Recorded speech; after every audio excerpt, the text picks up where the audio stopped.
بسم اللہ الرحمن الرحیم۔ السلام علیکم۔ آج کی ویڈیو کا سوال نمبر 1 ہے، قرآن پاک میں کل کتنے غزوات کا ذکر آیا ہے؟ جواب: قرآن پاک میں 12 غزوات کا ذکر آیا ہے۔ سوال نمبر 2، عام الفیل کس سال کو کہا جاتا ہے؟ جواب: عام الفیل اسلامی تاریخ میں بہت اہمیت کا حامل ہے۔ یہ سال سن 571 کا ہے۔ اسی سال مکہ مکرمہ میں حضرت محمد صلی اللہ علیہ وآلہ وسلم کی ولادت ہوئی۔ ان کے والد محترم نے وفات پائی اور کعبہ پر ابرہہ نے حملہ کیا۔ سوال نمبر 3، ابرہہ کے واقعے کا قرآن مجید کی کس سورت میں ذکر کیا گیا ہے؟ جواب: ابرہہ کے واقعے کا ذکر سورہ فیل میں آیا ہے۔ سوال نمبر 4، ابرہہ عرب کے کس حصے کا حاکم تھا؟ جواب: ابرہہ یمن کا حاکم تھا۔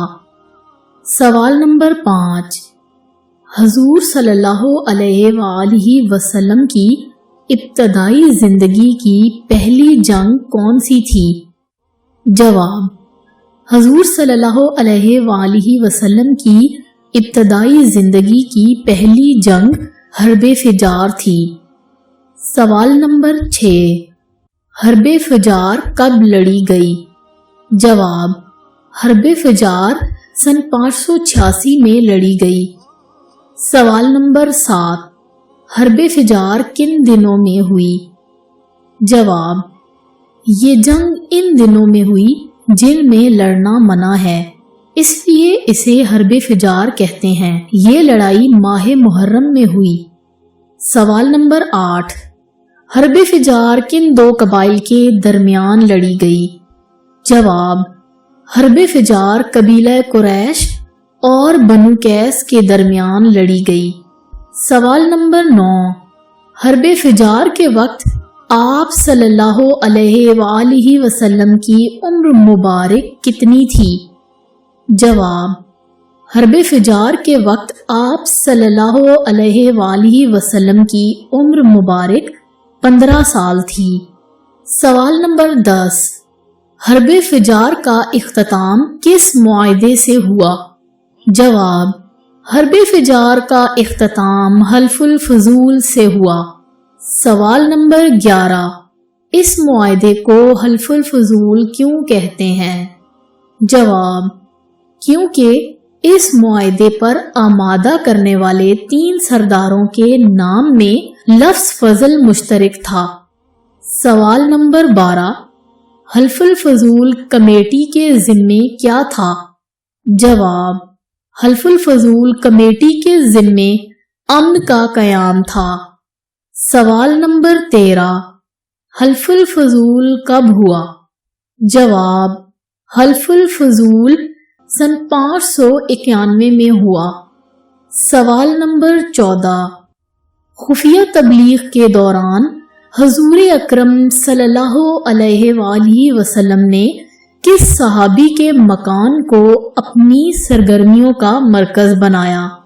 جواب: خفیہ تبلیغ کے دوران حضور اکرم صلی اللہ علیہ وآلہ وسلم نے حضرت ارقم بن ابی الارقم رضی اللہ تعالی عنہ کے مکان کو اپنی سرگرمیوں کا مرکز بنایا۔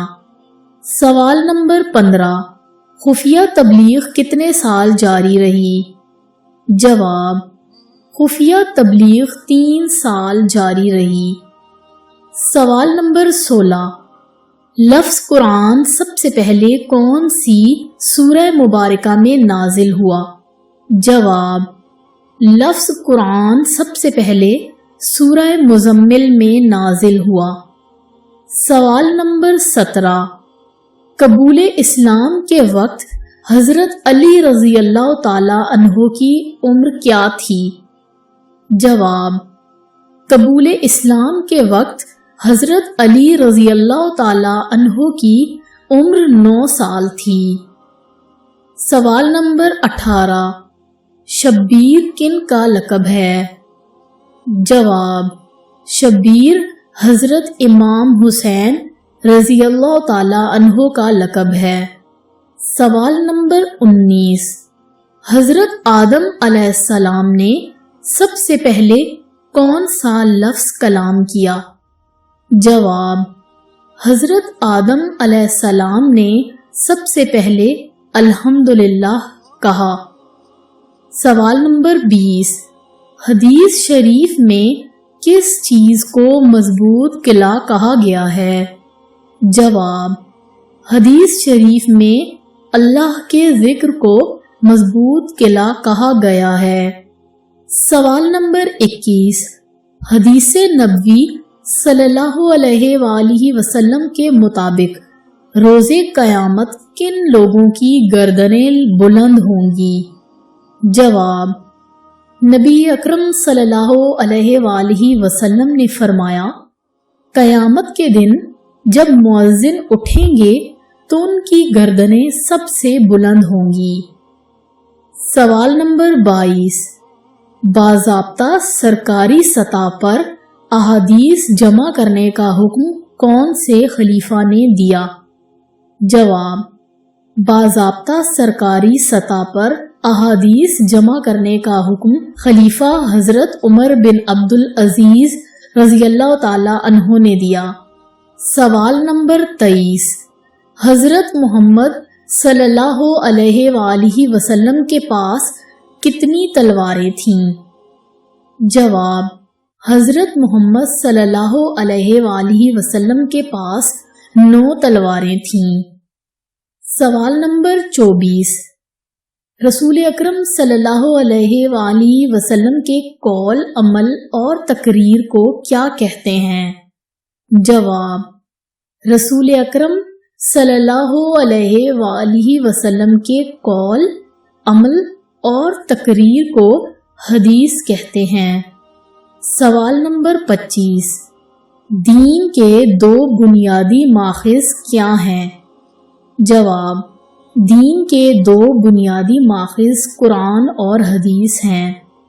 سوال نمبر 26، جب نبی کریم صلی اللہ علیہ وآلہ وسلم اپنی اونٹنی قصوہ پر سوار تھے تو اس وقت کون سی سورہ مبارکہ نازل ہوئی تھی؟